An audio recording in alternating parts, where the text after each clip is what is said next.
प्रिय विद्यार्थियों एवं साथियों, जय हिंद।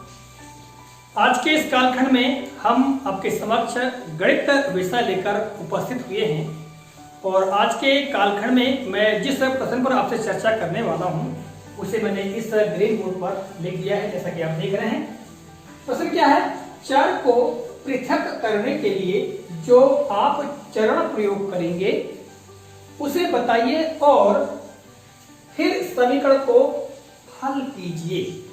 ये प्रश्न है और यहाँ पर समीकरण भी आप देख रहे हैं। क्या लिखा है? 5m धन 7 बराबर 17। ठीक है, अब ये जो प्रश्न है इसको मैं आपको हल करके बताऊंगा और सबसे पहले जान लें कि मैंने ये प्रश्न लिया कहाँ से है। आपकी कक्षा 7वीं की जो गणित पुस्तक है, गणित पुस्तक के अध्याय 4 सरल समीकरण में प्रश्नावली 4.2 से मैंने यह प्रश्न लिया है। और बच्चों, इस प्रश्न को हल करने की जो क्या अवधारणा है, कौन सी विधि है, क्या तरीका हो सकता है, उसको इस वीडियो में आपको बताने वाला हूं। तो आप बने रहे मेरे साथ प्रारंभ से अंत तक। और चलिए प्रारंभ करते हैं। तो देखिएगा, सबसे पहले जो समीकरण होते हैं उन समीकरण को हम चरण दर चरण यानी स्टेप बाय स्टेप ही हल करते हैं। तो देखिएगा, सबसे पहले जो समीकरण है यहाँ हम लिख ले हल, और हल लिखने के पश्चात एक बार समीकरण को हम यहां पर लिख लें। क्या लिख लेंगे? 5m + 7 = 70। ये लिख लिया। इसके बाद में पहला जो हमारा स्टेप होगा यानी चरण 1 क्या होगा कि हम यहां पर ये लिखेंगे। अब देखिएगा, यहां पर हमको इसको हल करना है और हल करने के लिए हमको क्या करना होगा? हमको m का मान ज्ञात करना होगा। मैं आपको आज दो तरीके बताने वाला हूं, ठीक है, कि किस तरीके से आप m का मान ज्ञात करेंगे या हम ये कह सकते हैं कि इस समीकरण को कैसे हल करेंगे। ठीक है, तो जो पहला तरीका है उसमें आपको चरण 1 में बता रहा हूं। तो देखिएगा, यहां पर आप देख रहे हैं 5m धन 7, ये जो पहला यानी एक पक्ष है और दूसरा पक्ष है 17, यानी इस समीकरण में दो पक्ष हैं। और यहां पर मैं लिखूंगा कि समीकरण के दोनों पक्षों से 7 को घटाने पर, और मैंने लिख दिया ये, ठीक है। इसके पश्चात इस समीकरण के दोनों पक्षों से 7 को कम करूंगा। तो देखिएगा 5m धन 7, अब ये एक पक्ष है, इसमें से मुझे 7 कम करना है यानी ऋण 7, ऐसा लिख दूंगा मैं, ठीक है। और दूसरा जो पक्ष क्या है? 17 है, बराबर है, हम लगा देंगे बराबर चिन्ह, ये आ गया, और 17 ऋण यहां पर भी 7 करना पड़ेगा। अब बच्चों देखिएगा, यहां पर आप देख रहे हैं कि मैंने 7 को दोनों पक्षों से ही कम किया। आपके मन में एक प्रश्न उठ रहा होगा कि मैंने 7 ही कम क्यों किया? कोई अन्य संख्या भी ले सकते थे, हम कुछ भी संख्या ले सकते थे, 6, 5, 11, 12 कुछ भी ले सकते थे, परंतु हमने 7 ही लिया। क्यों? तो इसको भी समझ लीजिए। 7 इसलिए लिया है क्योंकि इस समीकरण में यानी इस पक्ष में जो m दिया हुआ है, यानी यहाँ जो चर राशि दी गई है, इस चर राशि का मान ज्ञात करना है। और चर राशि किसे कहते हैं? ऐसी राशि जिसके मान स्थिर न हो, जैसे m के स्थान पर कोई भी संख्या आ सकती है, और इसे हम कहते हैं अचर राशि। ये अचर है, 5, 7 और 17, ये क्या है? अचर राशियां हैं और इनके मान स्थिर हैं, इनको हम बदल नहीं सकते हैं। तो हमको जो m चर राशि इसका मान ज्ञात करना है, और इस पक्ष में 7 दिया है, इसलिए हमको सबसे पहले 7 को कम करना होगा, यानी 7 को यहां से हमको निरस्त करना होगा, हटाना होगा। तो हम 7 ही घटाएंगे। यदि 7 घटा देंगे तो यहाँ 7 में 7 चला जाएगा, तो यहाँ क्या बचेगा? केवल 5m बचेगा, है ना। अब आपके मन में प्रश्न उठ रहा होगा कि हमने यहाँ पर भी 7 लिखा है। तो बच्चों, जैसा कि आपको नियम ज्ञात होगा कि समीकरण के जो पक्ष होते हैं, दोनों पक्ष, उनमें से हम एक समान संख्या को जोड़ते हैं, घटाते हैं या गुणा करते हैं, भाग करते हैं, तो उस समीकरण में कोई अंतर नहीं आता है। ठीक है, तो इस नियम के तहत हम जब इस पक्ष से 7 घटा रहे हैं तो दूसरे पक्ष से भी हमको 7 ही घटाना होगा, है ना। तो ये नियम है, आपको हमने समझा दिया। अब चरण 2 क्या हो जाएगा?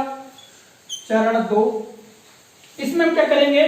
हम इसको हल कर लेंगे, यानी यहां पर आप देखेंगे तो धन 7 में से ऋण 7 घटेगा तो क्या बचेगा? 0, और 0 को लिखने की आवश्यकता नहीं है। अतः 5m धन 0 क्यों लिखेंगे? 5m लिख देंगे बस, यानी 7 में 7 चला गया।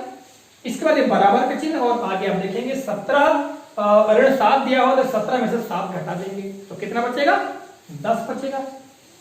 ठीक है, ये हमारे पास में अगला स्टेप आ गया। इसके बाद इसको हम फिर पुनः आगे हल करेंगे। अभी हमने थोड़ी देर पहले आपको बताया कि हम समीकरण के दोनों पक्षों में एक समान संख्या का गुणा करते हैं, भाग करते हैं, जोड़ते हैं, घटाते तो कोई अंतर नहीं आता। और यहां पर बच्चों देखोगे पहले स्टेप में हमने यहां पर घटाया है। क्यों घटाया? क्योंकि इसके साथ में जो 7 था ये जोड़ के रूप में था, इसलिए हम घटाए रूप में 7 ले लिया और इसको घटा दिया। अब यहां देखिएगा इस समीकरण में जो समीकरण यहां पर अगला बनकर आया है, इसमें 5m दिया हुआ है, तो हमको 5m को हटाना है। ठीक है, 5m को निरस्त करना है तो क्या करना पड़ेगा? चूंकि m के साथ में ये गुणा के रूप में है, इसलिए हमको 5 का भाग देना पड़ेगा। जब 5 का भाग देंगे तो 5 में से 5 चला जाएगा, तो हमारे पास क्या बचेगा? केवल m बचेगा। जब यहाँ 5 का भाग देंगे इस पक्ष में, तो इस पक्ष में 5 का भाग देना होगा। ठीक है, तो हम यहां लिखेंगे पुनः समीकरण के दोनों पक्षों में 5 का भाग देने पर। अब बच्चों जैसा कि अभी हमने आपको ऊपर समझाया था कि हमने 5 का ही भाग क्यों दिया? क्योंकि हमको इसमें से ये जो यहाँ जो चर राशि दी गई है, इस चर राशि में जो अचर राशि है उसको निरस्त करना है, उसको हमको कम करना है। तो ये सब गुणा के रूप में है, तो भाग करना पड़ेगा। ठीक है, तो हम इसलिए यहाँ पर 5 का भाग देंगे। अतः क्या हो जाएगा? 5m भागित 5 कर लो, या इसको हम 5m/5 भी कर सकते हैं। ठीक है, बराबर यहाँ पर क्या है? 10 भागित 5 कर ले, या इसको हम ऐसा भी कर सकते हैं 10/5 ऐसा भी कर सकते हैं। ठीक है, तो ये 5 में से 5 चला जाएगा, यहाँ हमारे पास क्या बचेगा? केवल m बचेगा, और ये 5 दूनी 10, यानी यहाँ पर क्या जाएगा? 2। तो बच्चों आप देख रहे हैं यहाँ पर m का जो मान है, यानी m जो चर राशि थी, इसका मान हमारे पास क्या आ गया? 2 आ गया, और यही हमारा क्या है? आंसर है, उत्तर है। तो समीकरण में हम जो चर राशि होती है उस चर राशि का मान कैसे ज्ञात करते हैं उसको हमने बताया है। यानी मिला के चर को पृथक करके, पृथक करना यानी अलग करना। अब देखिए हमने चर को क्या कर लिया? पृथक कर दिया, अलग कर दिया, हटा लिया वहां से, और फिर उसका मान जो है वो एक अचर राशि प्राप्त हो गई है ना। तो ये तरीका है किसी भी समीकरण को हल करने का, या उस समीकरण में दी गए चर का मान ज्ञात करने का। अब एक बात और आपको बताता हूं कि देखिएगा, ये तरीका ये हुआ। ठीक है, अब हम भाई समीकरण के दोनों पक्षों में एक ही संख्या को जोड़ना, घटाना, गुणा, भाग करते तो काफी वक्त लगता है। तो इसको हल करने का दूसरा तरीका ये है पक्षांतर। पक्षांतर के बारे में आप जानते होंगे, कई बार आपने सुना भी होगा। तो पक्षांतर का मतलब होता है पक्ष का अंतर करना, यानी पक्ष को बदल देना। अब देखिएगा यहाँ पर मैं आपको लिखकर नहीं बल्कि यही समझ देता हूं। यहाँ पर 5m/7 दिया हुआ है, तो हमको 7 को यहां से हटाना है, तो हम क्या करेंगे? इसका अंतर कर देंगे, पक्ष बदल देंगे, 7 का (7) का पक्ष बदल देंगे। इस पक्ष में आ जाएगा, ये कौन सा वाम पक्ष है, ये कौन सा दक्षिण पक्ष है। तो ये वाम पक्ष से उठ करके कहां जाएगा? दक्षिण पक्ष पर जाएगा। अब जब आएगा ये इधर, तो ये सीधे काय के रूप में आएगा? ऋण के रूप में आएगा। यानी नियम है, पक्षांतर करने के नियम क्या होते हैं? संक्षेप में सुन लीजिएगा। पक्षांतर करने के नियम ये हैं कि जब हम किसी अचर राशि का पक्षांतर करते हैं तो हम ये देखते हैं कि वो राशि यानी वो संख्या ये दी गई संख्या के साथ में किस रूप में है? जोड़ के रूप में है, घटाने के रूप में है, भाग के रूप में है, या गुणा के रूप में है। तो यदि जोड़ के रूप में है तो इधर घटाने के रूप में आ जाती है, पक्ष अंतर होने पर। यदि यहाँ पर घटाने के रूप में है तो यहाँ पर जोड़ के रूप में आ जाएगी। यदि इस संख्या के साथ में ये भाग के रूप में है तो इधर जाके गुणा के रूप में आ जाएगी, और यदि इसके साथ में गुणा के रूप में तो यहाँ पर भाग के रूप में आ जाती है। ये नियम है, ये नियम को सदैव आप याद रखिएगा। तो यहाँ पर जो 7 है ये इसका जोड़ के रूप में है, तो घटा के रूप में आ जाएगा, घटाने के रूप में आ जाएगा, यानी मिला के 5m बराबर 17 ऋण 7 इस प्रकार आ जाएगा।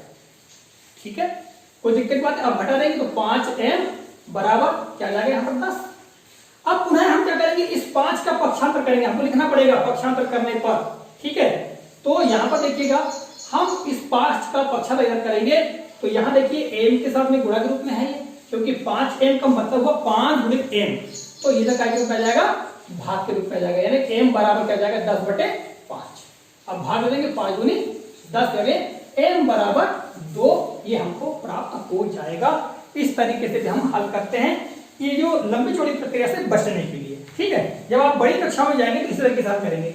एक बार मैं पुनः आपको बता देता हूं, जैसे समीकरण है 5m धन 7 है ना बराबर 17, और इसको जब हम हल करेंगे तो समीकरण एक बार फिर से लिखेंगे 5m धन 7 बराबर 17, और फिर हम क्या करेंगे, यहाँ लिखेंगे पक्षांतर करने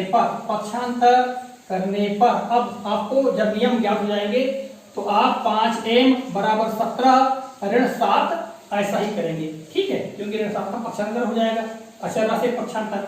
फिर अब क्या हो जाएगा अगले स्टेप में ये हो जाएगा 5m बराबर 10 हो जाएगा। अब फिर से आप यहाँ लिखेंगे पक्षांतर करने पर, अब पक्षांतर किसका करना है, आपको 5 का ही करना है, आपको ज्ञात हो जाएगा।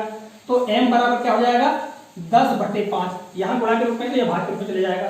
तो अगले स्टेप में क्या हो जाएगा, अगले स्टेप में हो जाएगा m बराबर 2, क्योंकि 5 दूनी 10।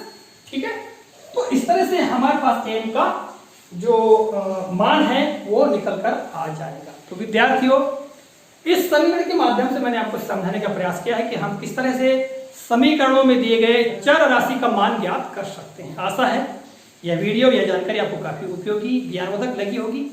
अगले कालखंड में किसी नई जानकारी, नए प्रकरण के साथ पुनः आपके समक्ष उपस्थित होंगे। तब तक के लिए नमस्कार, जय हिंद, वंदे मातरम।